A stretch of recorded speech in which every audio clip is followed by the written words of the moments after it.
नरेंद्र मोदी, नरेंद्र मोदी, नरेंद्र मोदी। जोर से ताली बजा के अभिवादन कीजिए। दोनों हाथों से ताली बजा के अपने प्रधानमंत्री जी का अभिवादन करिए।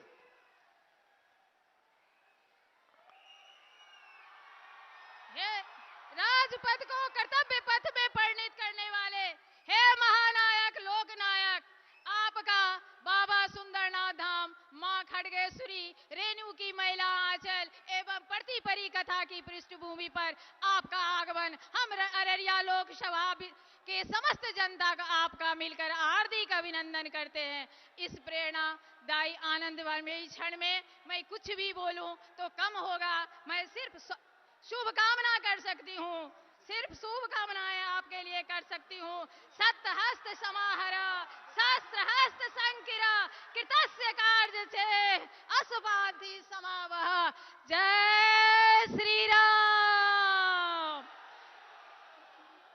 जन जन के मन भावक, कन कन में विराजमान हमारे महानायक मोदी की जय हो। अब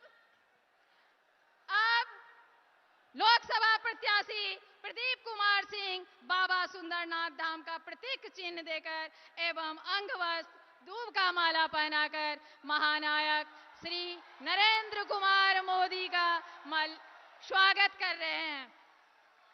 जय श्री राम। पुनः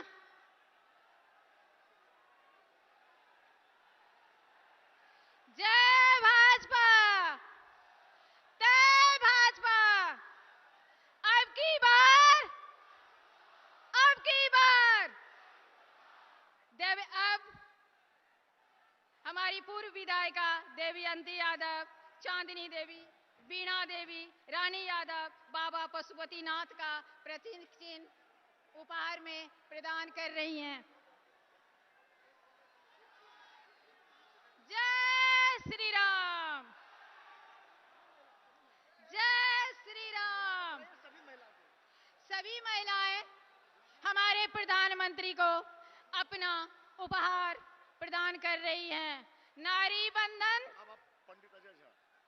अब पंडित अजय झा भगवान परशुराम का तस्वीर उनको भेंट स्वरूप प्रदान कर रहे हैं। विधायक जी विजय मंडल, विद्यासागर केसरी, जयप्रकाश यादव, अचमित ऋषिदेव, महर्षि मेही सत्संग सुधा सागर पुस्तक भेंट कर रहे हैं। मोदी सरकार भेदभाव की बाधा तोड़े, बैर दोष के गीत को छोड़े, जाति धर्म से ऊपर उठकर आओ मिलकर युग को मोड़े का नारा देते हुए सबका साथ, सबका विकास, सबका प्रयास का बोले मूल मंत्र लेकर सुशासन का परिचय देने वाले हमारे नरेंद्र मोदी प्रधानमंत्री आपके सामने हैं। आपके दिल की आवाज सुनने के लिए, आपके मन की बात को सुनने के लिए आपके सामने है।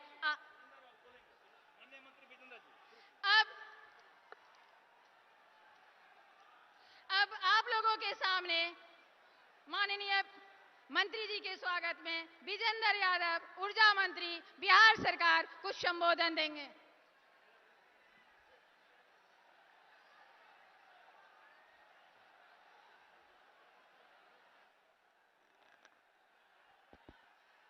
आदरणीय प्रधानमंत्री जी,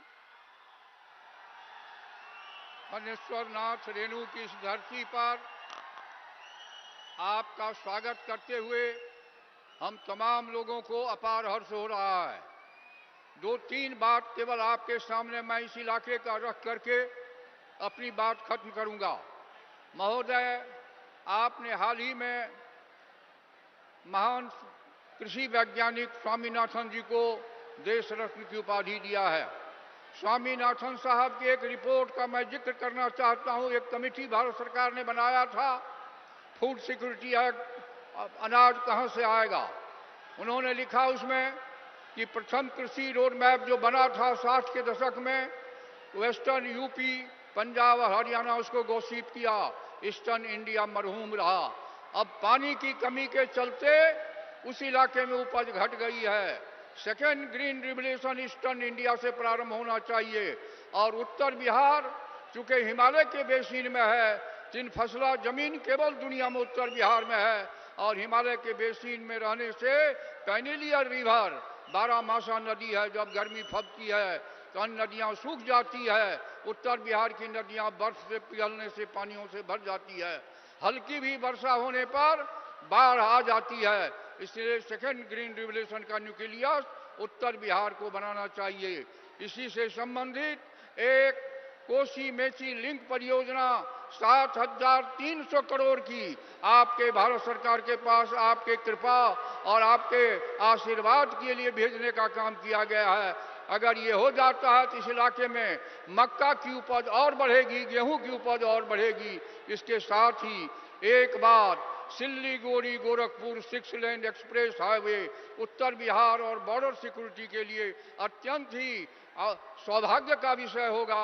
इतना ही अनुरोध और प्रार्थना के साथ बहुत बहुत धन्यवाद। धन्यवाद। अब मैं आप लोगों के सामने चिराग पासवान, राष्ट्रीय अध्यक्ष लोक जनशक्ति पार्टी रामविलास को मैं बुलाना चाहूंगी। भारत माता की अब की बार। इस सम्मानित मंच पर मौजूद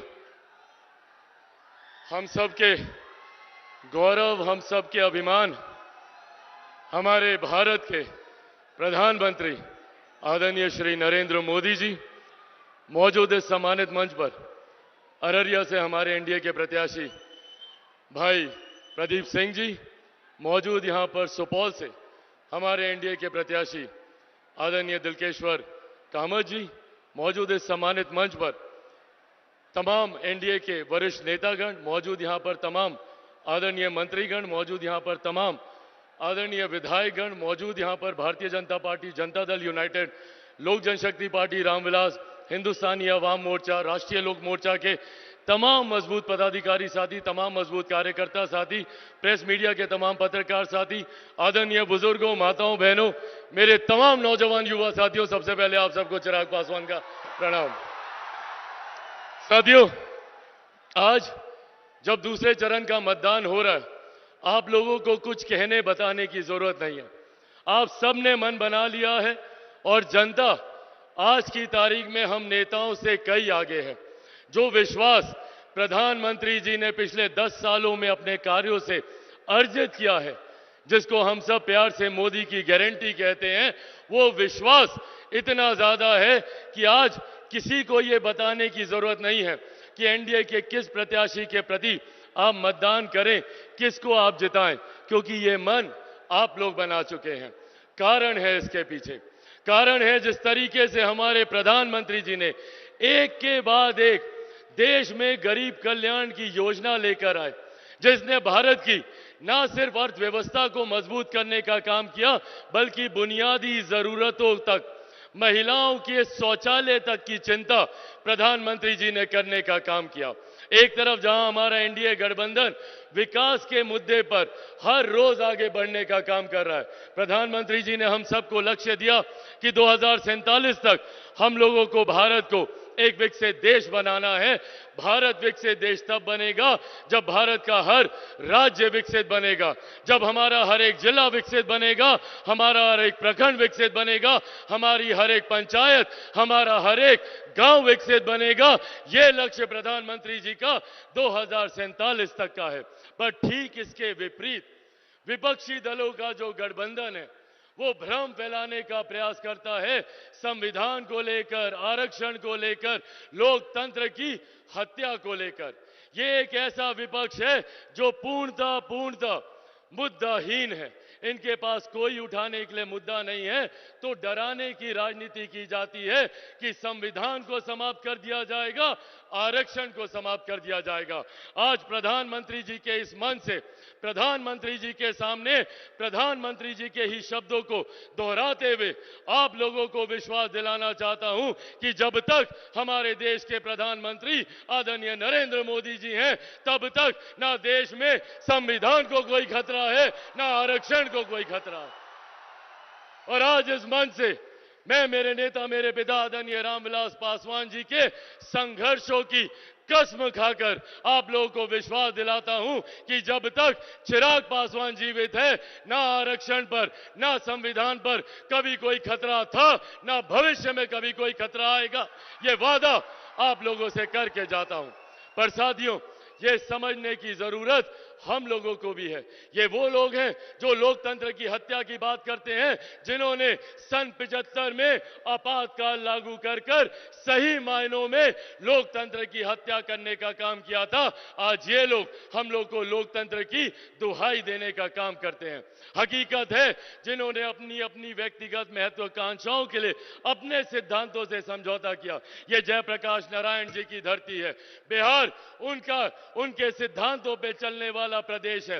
उस वक्त की पीढ़ी ने एकजुट होकर, एकत्रित होकर जयप्रकाश जी का समर्थन करने का काम किया। और कई उनके अनुयायी हैं जो अपने आप को उनका अनुयायी बताते नहीं थकते, पर आज उसी कांग्रेस की गोद में बैठे हुए हैं जिसके लिए जयप्रकाश जी ने कांग्रेस को सत्ता से बाहर उखाड़ फेंकने के लिए संपूर्ण क्रांति का नारा देने का काम किया था। आज ये लोग उन्हीं के साथ मिलकर गठबंधन में बैठे हैं। साथियों, अब ये हम लोग को चुनना है। क्या हम लोग को गाली देने वाली सरकार को चुनना है या आपको सम्मान देने वाली सरकार को? एक तरफ वही राजद है जिन्होंने 90 के दशक में मां, बहन, बेटियों का घर से बाहर निकलना बंद कर दिया था। आज वही लोग मां, बहन, बेटियों को खुलेआम गाली देने का काम करते हैं। ऐसे में अब ये जिम्मेदारी हम लोगों की है कि एक तरफ प्रधानमंत्री हैं जिन्होंने महिलाओं के सम्मान की रक्षा के लिए उनको शौचालय बनाकर दिए, जहां पर बुजुर्गों के सम्मान की रक्षा के लिए आयुष्मान योजना का निर्माण किया, तो वहीं दूसरी तरफ ये लोग हैं जो दिन दहाड़े मां, बहन, बेटियों को गाली देने का काम करते हैं, उनको अपमानित करने का काम करते हैं। एक बार फिर से मैं आप सबसे यह आह्वान करूंगा, जरूरी है देश की मजबूती के लिए, देश की सुरक्षा के लिए, महिलाओं के सम्मान के लिए, बुजुर्गों के अधिकार के लिए और युवाओं के भविष्य के लिए, किसान और मजदूरों के हक के लिए कि एक बार फिर से हमारे प्रधानमंत्री तीसरी बार देश के प्रधानमंत्री बने और हम तमाम प्रत्याशी उन्हीं के सेना के सदस्य हैं जो हम मिलकर हमारे प्रधानमंत्री जी के लक्ष्य 400 पार को हम लोग पूरा करेंगे, जिसमें बिहार की 40 सीटों का महत्वपूर्ण योगदान रहेगा। सब लोग तैयार है ना? एक बार दोनों हाथ उठाकर जोरदार ताली से हमारे प्रधानमंत्री जी को अपना विश्वास दें। जोरदार ताली बजाकर। एनडीए गठबंधन जिंदाबाद, एनडीए गठबंधन जिंदाबाद, आदरणीय प्रधानमंत्री नरेंद्र मोदी जिंदाबाद, आदरणीय प्रधानमंत्री नरेंद्र मोदी जी जिंदाबाद। बहुत बहुत धन्यवाद साथियों। जय हिंद, जय बिहार। भारत माता की जय। अब मैं जन जन के मनभावन माननीय प्रधानमंत्री नरेंद्र मोदी जी को आग्रह करूंगी, नमन करूंगी कि वो अपने मुखार बिंदु से हम लोगों को कुछ संबोधित करें।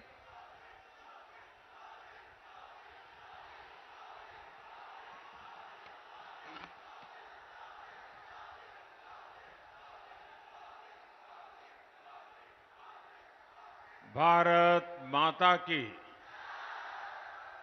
भारत माता की, भारत माता की। अररिया के ई पावन धरती मां अहाँ सबके प्रणाम करे छी।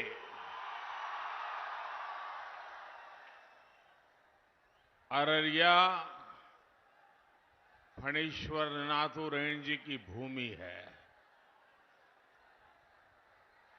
और जब जब भी मुझे यहां आपके बीच आने का अवसर मिला है, हर बार बाबा मदनेश्वर और मां काली की कृपा और आप जनता जनार्दन, आपका भरपूर आशीर्वाद मिला है। आज भी अररिया और सुपौल का ये स्नेह मेरे लिए बहुत बड़ी ऊर्जा है, बहुत बड़ी शक्ति है। मैं आपको विश्वास दिलाता हूं, आपके इस कर्ज को उतारने के लिए मैं और ज्यादा मेहनत करूंगा और तीसरे कार्यकाल में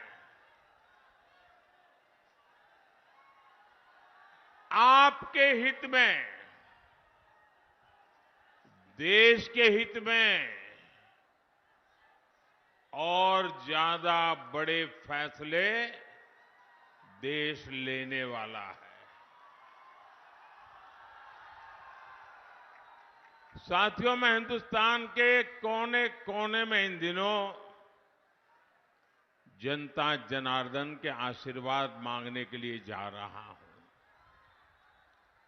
और देश के कोने में जहां जहां गया, शहर हो, गांव हो, पुरुष हो, स्त्री हो, युवा हो, युवती हो, पूरे देश एक ही बात कह रहा है, फिर एक बार, फिर एक बार, फिर एक बार। भाइयों और बहनों, आज दूसरे चरण का मतदान भी चल रहा है। ये लोकतंत्र का महापर्व है। मेरे सभी मतदाताओं से, विशेषकर युवा वोटर से अपील है कि ज्यादा से ज्यादा संख्या में वोट डालने के लिए जाएं। मैं जानता हूं गर्मी का समय है, लेकिन विपरीत परिस्थितियों में भी हमें देश के हित में, लोकतंत्र की मजबूती के लिए वोट देने का अपना कर्तव्य निभाना ही चाहिए। हमें एक कदम भी पीछे नहीं रहना चाहिए।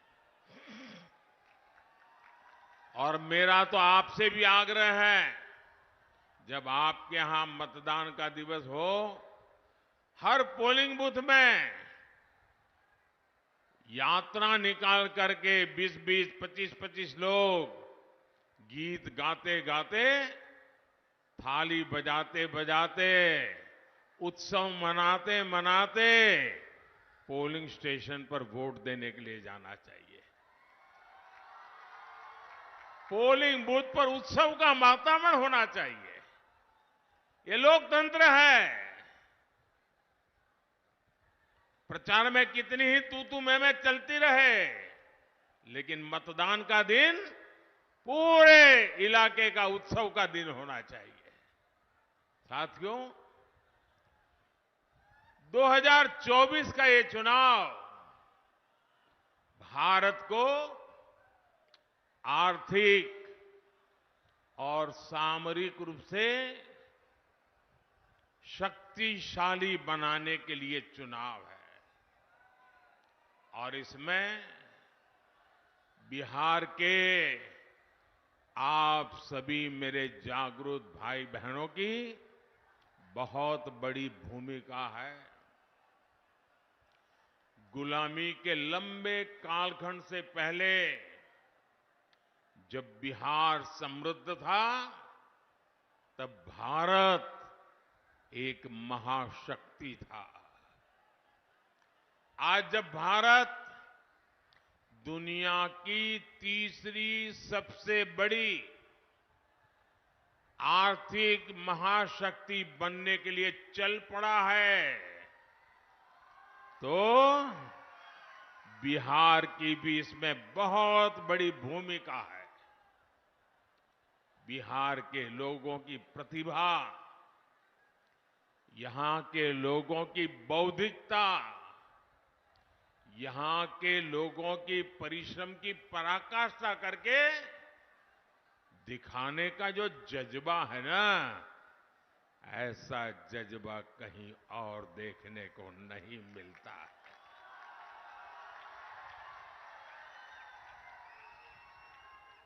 बिहार के इस सामर्थ्य को और बढ़ाने के लिए दिल्ली में आपका ये सेवक और यहां बिहार में हमारे नीतीश जी और उनकी पूरी टीम पूरी शक्ति से काम कर रहे हैं। साथियों, आरजेडी कांग्रेस के इंडी गठबंधन को ना देश के संविधान की परवाह है और ना ही लोकतंत्र की परवाह है। ये वो लोग हैं जिन्होंने दशकों तक बैलेट पेपर के बहाने लोगों का, गरीबों का अधिकार छीना। पोलिंग बूथ लूट लिए जाते थे, बैलेट पेपर लूट लिए जाते थे। बिहार के लोग साक्षी हैं कि कैसे आरजेडी कांग्रेस के शासन में चुनावों में मतदान पत्र, बैलेट पेपर लूटे जाते थे। इतना ही नहीं, गरीबों को तो वोट डालने के लिए घर से बाहर भी नहीं निकलने दिया जाता था। मेरे दलित भाई बहन, मेरे पिछड़े भाई बहन, उनको तो डंडे के चोट पे घर के बाहर निकलना मना कर दिया जाता था। अब जब गरीबों को, देश के ईमानदार मतदाता को ईवीएम की ताकत मिली है, तो ये जो चुनाव के दिन लूट चलाते थे, वोट हड़प करने के खेल खेलते थे, इन लोगों से बर्दाश्त नहीं हो रहा था। अभी भी वो परेशान है और इसलिए उनका दिन रात यही काम रहता है, कैसे भी करके ईवीएम हटना चाहिए, ये बटन दबाने वाला खेल बंद होना चाहिए। यही उनका खेल चल रहा है। इंडी गठबंधन के हर नेता ने ईवीएम को लेकर जनता के मन में संदेह पैदा करने का पाप किया है। लेकिन आज देश के लोकतंत्र की ताकत देखिए, बाबा साहब आंबेडकर के संविधान की ताकत देखिए। आज सुप्रीम कोर्ट ने अभी 1-2 घंटे पहले ही मतपेटियों को लूटने का इरादा रखने वालों को ऐसा गहरा झटका दिया है, ऐसा गहरा झटका दिया है कि उनके सारे सपने चूर चूर हो गए हैं। आज उच्च न्यायालय ने, सुप्रीम कोर्ट ने साफ साफ कह दिया है कि बैलेट पेपर वाला पुराना दौर वापस लौट करके नहीं आएगा। आज जब पूरी दुनिया भारत के लोकतंत्र की, भारत की चुनाव प्रक्रिया की, भारत के चुनावों में टेक्नोलॉजी के उपयोग की वाहवाही करती है, तारीफ करती है, तब ये लोग अपने निजी स्वार्थ के लिए बदनीयत से ईवीएम को बदनाम करने पर लगे पड़े थे। इन्होंने लोकतंत्र के साथ लगातार विश्वासघात करने की कोशिश की है, लेकिन आज इन्हीं लोगों को देश की सर्वोच्च अदालत ने, सुप्रीम कोर्ट ने ऐसा करारा तमाचा मारा है, ऐसा करारा तमाचा मारा है, ये अब मुंह ऊंची करके देख नहीं पाएंगे जी।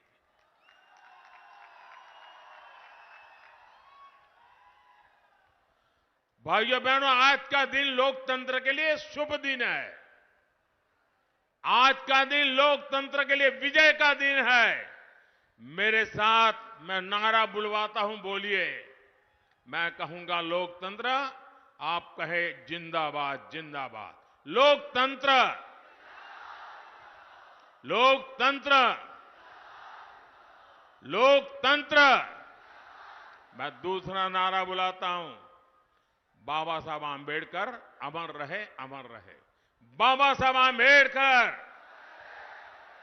बाबा साहब आंबेडकर, बाबा साहब आंबेडकर। इंडी गठबंधन के हर नेता को देश की जनता की माफी मांगनी चाहिए। माफी मांगनी चाहिए कि नहीं मांगनी चाहिए? माफी मांगनी चाहिए कि नहीं मांगनी चाहिए? साथियों, आज देश में राजनीति की दो मुख्य धाराएं बन गई हैं। एक धारा बीजेपी और एनडीए की है, जिसका मकसद है देश के लोगों को सशक्त करना, हर लाभार्थी के दरवाजे तक खुद जाकर उसे लाभ पहुंचे। इसके विपरीत एक ऐसी धारा है कांग्रेस और आरजेडी की, इंडी गठबंधन वालों का मकसद है देश के लोगों से छीनना, उन्हें तरसाकर रखना और खुद की तिजोरी भरना। जैसे कांग्रेस हो या आरजेडी, इन दोनों पार्टियों ने बिहार के लोगों को विकास के लिए तरसा कर रखा। इन दोनों पार्टियों ने मिलकर बिहार के करोड़ों लोगों को दाने दाने का मोहताज बना दिया था। किसी के पास खेत खलिहान है तो नौकरी के बदले उसकी जमीन छीन लो, किसी पास नौकरी है तो तनख्वाह छीन लो, किसी के पास गाड़ी है तो गाड़ी छीन लो, कोई थोड़ा भी सामर्थ्यवान है तो उसका अपहरण करवा लो। यही जंगल राज के दिनों का हाल था। यही आरजेडी और कांग्रेस के शासन का तरीका था। नीतीश जी ने और बीजेपी के लोगों ने और एनडीए के सब साथियों ने बड़ी मेहनत करके बिहार को उस जंगल राज से बाहर निकाला है। अब एनडीए की सरकार मिलकर प्रयास कर रही है कि हर लाभार्थी के दरवाजे पर पहुंचे, उन्हें अपनी योजनाओं से जोड़े। पिछले 10 साल में बिहार के लोगों को 50,000 करोड़ रुपए, ये आंकड़ा याद रखोगे? मेरे बिहार के लोग तो बहुत जागरूक है। मैं जो आंकड़ा बोल रहा हूं याद रखोगे? जरा आप जवाब दे तो मैं बोलूं। जो मैं आंकड़ा बोल रहा हूं याद रखोगे? जो आंकड़ा मैं कह रहा हूं याद रखोगे? 50,000 करोड़ रुपए से ज्यादा डायरेक्ट बेनिफिट ट्रांसफर के तहत सीधा दिल्ली से आप सब लोगों के खाते में भेजे गए हैं। 50,000 करोड़ रुपया। अररिया और सुपौल के किसानों के बैंक खाते में पीएम किसान सम्मान निधि के 1,600 करोड़ रुपए जमा हुए हैं। कोई बिचौलिया नहीं, कोई रिश्वत नहीं, कोई कट नहीं, कोई चोरी नहीं, सीधा किसान के खाते में मोदी ने भेजा है। यहां अररिया और सुपौल दोनों जिलों में गरीबों को 3 लाख पक्के घर मिले हैं। 3 लाख पक्के घर। साथियों, बहनों बेटियों के जीवन को आसान बनाना, ये एनडीए की प्राथमिकता है।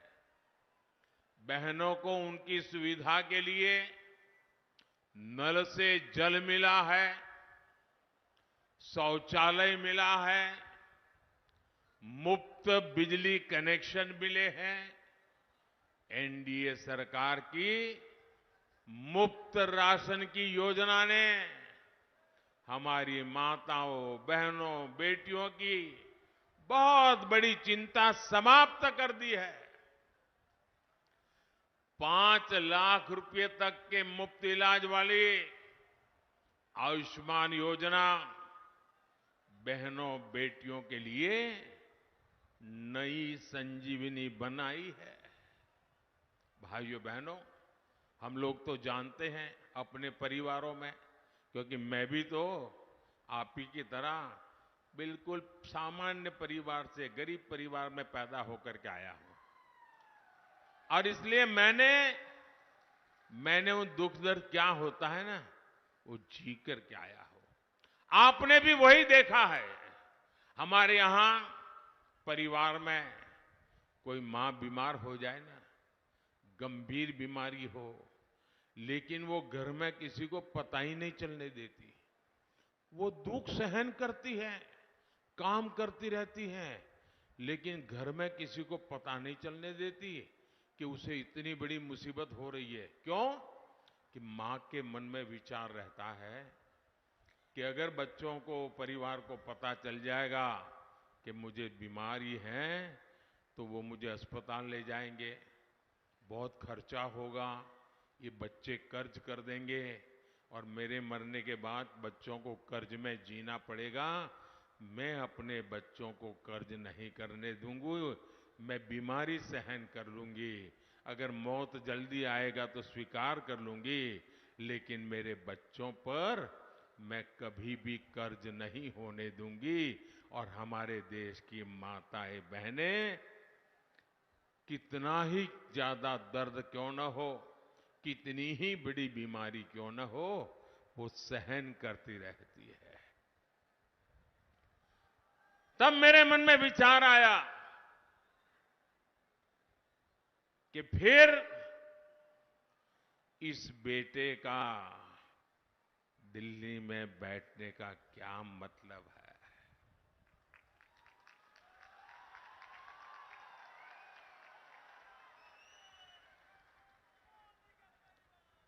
अगर गरीब का बेटा दिल्ली में बैठा है, आपका बेटा दिल्ली में बैठा है, तो हर मां मेरी मां है।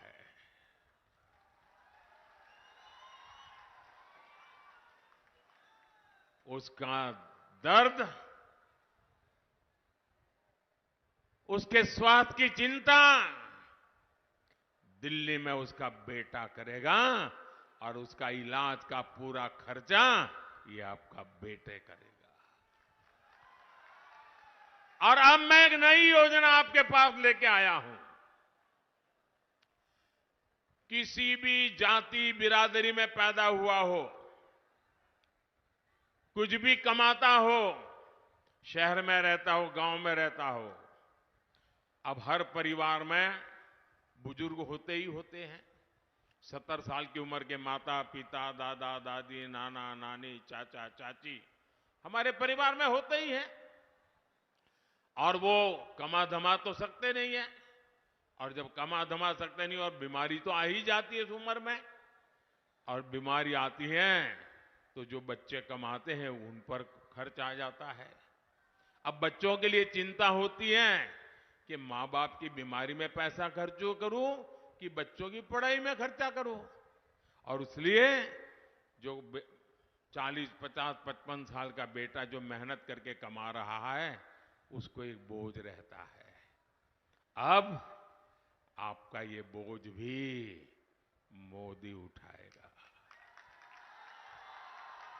70 साल की ऊपर के आपके पर किसी भी परिवार में बुजुर्ग माता पिता है, अब उनका इलाज का खर्चा उनके संतानों को नहीं करना पड़ेगा, ये उनका बेटा करेगा।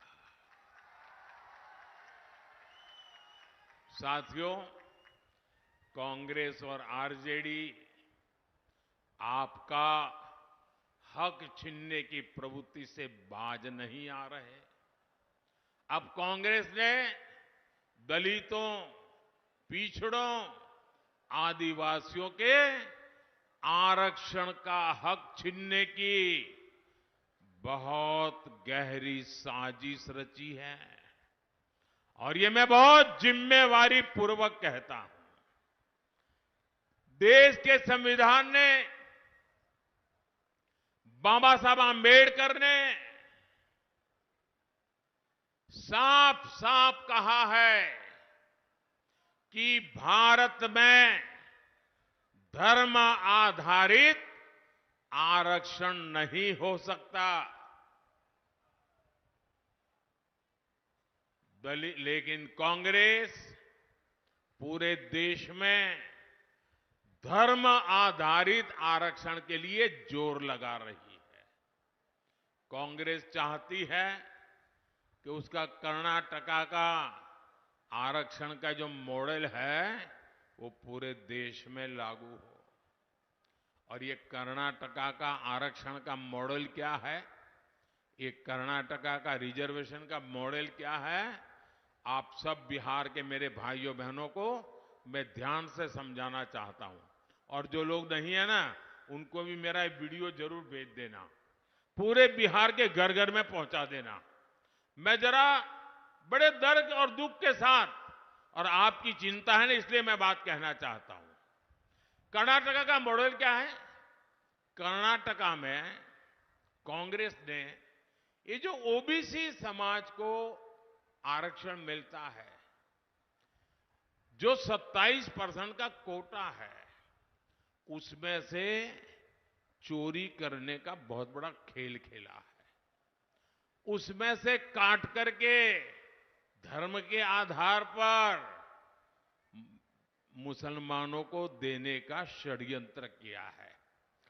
अब सुप्रीम कोर्ट मना करे, संविधान मना करे, तो उन्होंने एक नई चालाकी की है और सभी के आंख में धूल झोंक करके, ओबीसी समाज की आंख में धूल झोंक करके पर्दे के पीछे उन्होंने खेल खेलाए।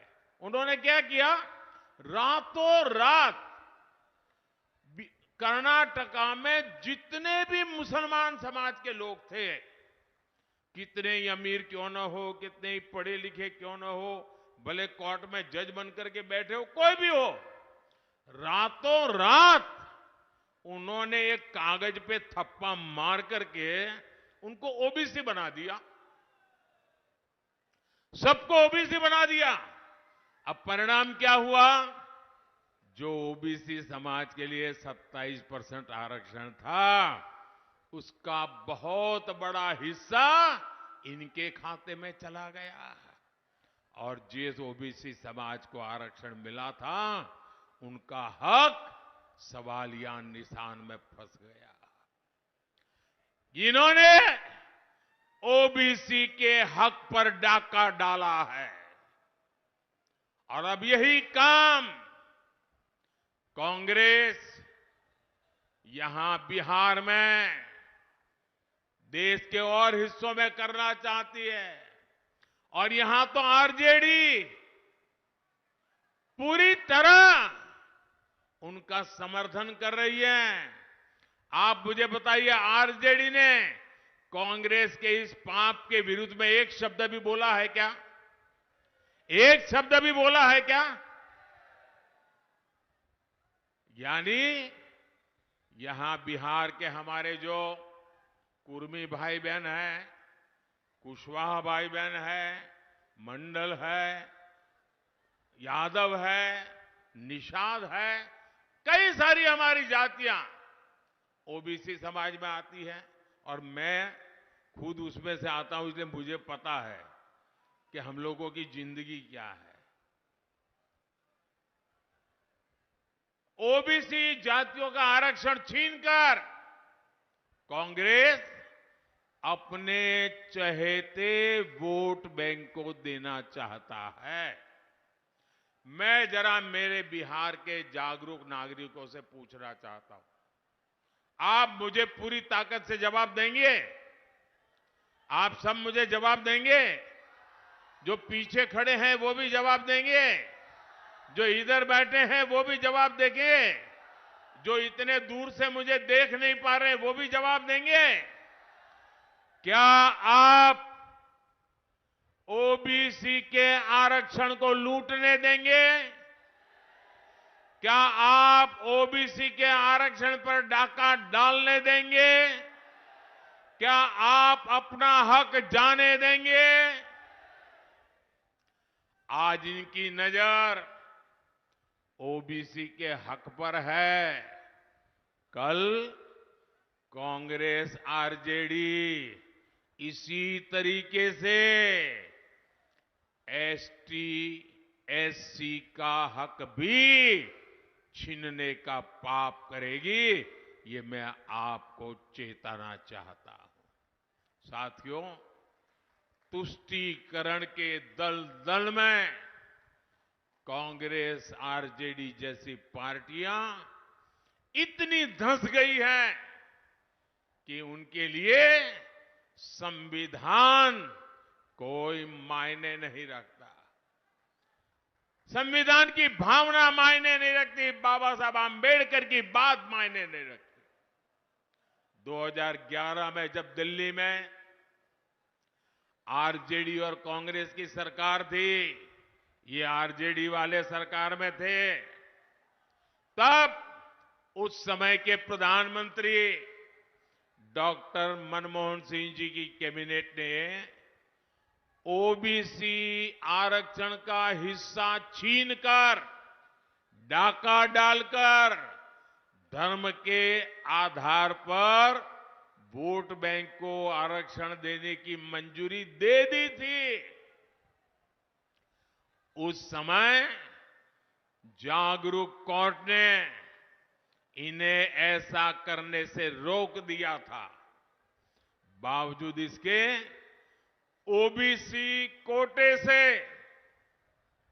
अपने वोट बैंक को आरक्षण देना सुप्रीम कोर्ट के मना करने के बाद भी इन्होंने घोषणा पत्र में रखा। साथियों, जब मैं कांग्रेस द्वारा सिर्फ मुसलमानों को प्राथमिकता दिए जाने की बात करता हूं, इंडी गठबंधन का भेदभावपूर्ण रवैया देश के सामने रखता हूं, तो कुछ लोग आग बबूला हो जाते हैं। उनकी पूरी इकोसिस्टम पिछले एक सप्ताह से मेरे बाल की खाल उधेड़ रही है, मेरे बाल नोच रही है। आज मैं इन सबको चुनौती देता हूं। पहले तो समझ लें, 25 साल हो गए, आपने मुझे बहुत डराने की कोशिश की, अभी तक नहीं डरा पाए हो। अब कोशिश बंद कर दो। साथियों, इन्होंने यहां तक झूठ फैलाया कि अभी डॉक्टर मनमोहन जी ने ऐसा कहा ही नहीं था कि देश के संसाधनों पर पहला हक मुसलमानों का है। लेकिन साथियों, आज डॉक्टर मनमोहन सिंह जी का एक और पुराना वीडियो सामने आया है, जिसमें फिर से वो वही कह रहे हैं कि देश के संसाधनों पर पहला हक मुसलमानों का है। और ये वीडियो सामने आने के बाद कांग्रेस और उसका इकोसिस्टम, जो आए दिन मोदी को गालियां देता था, आज उनको जैसे सांप सूंघ गया है, सांप सूंघ गया है। जो मीडिया पहले के बयान को गलत ठहरा रही थी, उसने भी चुप्पी साध ली है। और मैं दिल्ली में उन मीडिया के लोगों को रात देर जाकर के देखा था। मैं आज उनकी व्यक्तिगत रूप से आलोचना करना नहीं चाहता हूं और नहीं ऐसे लोगों के लिए कुछ कहना चाहता हूं, लेकिन मैं देख रहा था, बिना सबूत, बिना जानकारी, बिना फैक्ट चेक किए एकदम से मोदी पर हमला बोलने के लिए नए नए शब्दों का श्रृंगार कर रहे थे। आज वीडियो सामने आ गया है। मेरा तो मीडिया से आग्रह है कि वो इस वीडियो, मनमोहन सिंह जी के वीडियो को देश को दिखाने की हिम्मत करें, जरा देश की जनता को जागरूक करें। नहीं करेंगे, ये इनका इकोसिस्टम है, देखना आप शाम तक गोलमोल करके डिब्बे में बंद कर देंगे। देश को भी जानना चाहिए कि इंडी गठबंधन ने 10 वर्षों तक किस मानसिकता से सरकार चलाई है। भाइयों बहनों, मैं खुल करके कह रहा हूं, पहले दिन से कह रहा हूं, इस देश के जो संसाधन है, इस देश की जो भी संपत्ति है, इस देश की जो भी संभावनाएं हैं, अगर उस पर पहला किसी का हक है तो मेरे देश के गरीबों का है, मेरे देश के मजदूरों का है, मेरे देश के खेत में मजदूरी करने वाले किसानों का है, मेरे देश में गरीबी में जीने वाली मेरी माताओं बहनों का हक है। किसी भी धर्म के क्यों न हो, लेकिन अगर वो गरीब है तो पहला हक उस गरीब का है। ये मोदी की सोच है। कांग्रेस ने जिस तरह अपनी वोट बैंक पॉलिटिक्स के लिए देश के हिंदुओं के साथ भेदभाव किया, पक्षपात किया, आज कांग्रेस की कलई खुल गई है। साथियों, इस बार भी जो मुस्लिम लीगी घोषणा पत्र कांग्रेस ने जारी किया है, और मैंने पहले दिन कहा था, ये कांग्रेस का मैनिफेस्टो पर मुस्लिम लीग की छाप है। और उसका भी सार यही, सत्ता के लिए छटपटा रहे लोग संविधान तक बदलने की हद तक जा सकते हैं। भाइयों और बहनों, यहां नीतीश जी के नेतृत्व में इतने सालों से हम मिलकर सरकार चला रहे हैं। हर जाति, हर समुदाय, हर धर्म के लोगों के विकास के लिए काम कर रहे हैं। हमने किसी से कुछ नहीं छीना, संविधान के हिसाब से सबको ध्यान रखा। लेकिन कांग्रेस और आरजेडी जैसी पार्टियां अपने स्वार्थ में संविधान की मूल भावना के खिलाफ जा रही है। भाइयों और बहनों, जब कोई भी देश आगे बढ़ता है तो उसके नागरिकों की संपत्ति भी बढ़ती है, उनकी कमाई भी बढ़ती है, उनके अवसर भी बढ़ते हैं। बीते 10 वर्षों में भारत की भी संपदा, भारत के संसाधन कई गुना बढ़े हैं। अब आप मुझे बताइए, ये जो देश के संसाधन है, इन पर पहला हक गरीबों का है कि नहीं है? मेहनत कश लोगों का है कि नहीं है? जो देश को बनाते हैं उनका हक है कि नहीं है? ये हक आपका है और मोदी आपका है। ये हक गरीब का, दलित का, पिछड़े का, आदिवासी का है। लेकिन आरजेडी और कांग्रेस का कहना है कि इन संसाधनों पर पहला हक उनके वोट बैंक का, खास लोगों का है। कांग्रेस ने कहा है कि वो आप लोगों की संपत्ति का, आपकी जमीन का, आपके खेत का, महिलाओं के गहनों का, स्त्री धन का, अरे मंगलसूत्र की भी जांच करवाएंगे। उन्होंने घोषणा की वो एक्सरे लेकर के आए, एक्सरे निकालेंगे अगर सरकार उनकी बनी। और आपके घर में क्या पड़ा है, कहीं गहना दबा के छुपा के तो नहीं रखा, ये सारा हिसाब किताब निकालेंगे। और फिर आपके पास जो भी थोड़ी बहुत संपत्ति होगी वो छीन कर उसे अपने ये लोग वोट बैंक को दे देंगे। मुझे बताइए, आपके हक का, आपकी मेहनत की कोई भी चीज ये अगर छीनना चाहते हैं, ये खुली लूट होगी कि नहीं होगी? ये खुली लूट होगी कि नहीं होगी? साथियों, हमारे गांवों में सामान्य परिवार के पास कच्चा पक्का छोटा सा घर होता है, खेत खलियान होता है। कई बार खेत घर अपने पुरखों से, माता पिता से मिलते हैं और कई बार वो खुद भी खरीद लेता है। आप सोचते हैं कि आपके जाने के बाद ये आपकी संपत्ति आपके बच्चों के काम आएगी। लेकिन कांग्रेस ने एक नई योजना बनाई है कि आपकी संपत्ति को भी आप अपने बच्चों को पूरी नहीं दे पाएंगे।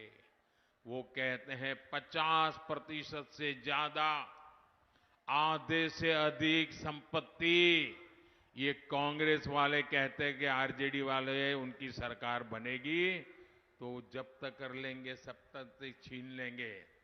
आप अपने बच्चे को जो संपत्ति देना चाहते हैं, आपके गुजर जाने के बाद कांग्रेस उस पर 55% टैक्स लगाना चाहती है। और इसलिए आज देश में एक नया नारा गांव-गांव से सुनाई दे रहा है, हर गरीब के घर से सुनाई दे रहा है और नारा कह रहा है, कांग्रेस की लूट, कांग्रेस की लूट, जिंदगी के साथ भी, जिंदगी के बाद भी। साथियों, एनडीए गठबंधन की सोच को एनडीए को दिया आपका वोट रोक सकता है। उनको रोकने की ताकत आपके वोट में है। आप मुझे आशीर्वाद दीजिए, मैं जी जान से लड़ूंगा, लेकिन उनके ऐसे मंसूबे पार नहीं हो रहा। साथियों, इस क्षेत्र में नए हाईवे हो, नई रेल लाइन हो, नई ट्रेन हो, ऐसे काम हो रहे हैं। पूर्णिया में इथेनॉल प्लांट से किसानों का कितना फायदा हो रहा है। ऐसा ही काम बिहार में नया निवेश लाएगा और निवेश से नौकरी मिलेगी। इसलिए 7 मई को कमल के फूल और तीर चुनाव चिन्ह पर हर बूथ पर भारी मतदान होना चाहिए। अररिया से मेरे साथी भाई प्रदीप कुमार सिंह और सुपौल से हमारे जेडीयू के साथी दिलेश्वर कामेत जी को आप जो वोट देंगे ना, वो वोट सीधा सीधा मोदी को मिलने वाला है। तो घर घर जाएंगे, ज्यादा से ज्यादा वोट करवाएंगे। मेरा एक और काम करिएगा, घर घर जाइएगा और कहिएगा कि मोदी जी आए थे, मोदी जी ने आपको प्रणाम कहा है, मेरा प्रणाम हर घर को पहुंचा देना। मेरे साथ बोलिए, भारत माता की, भारत माता की, भारत माता की। बहुत बहुत धन्यवाद।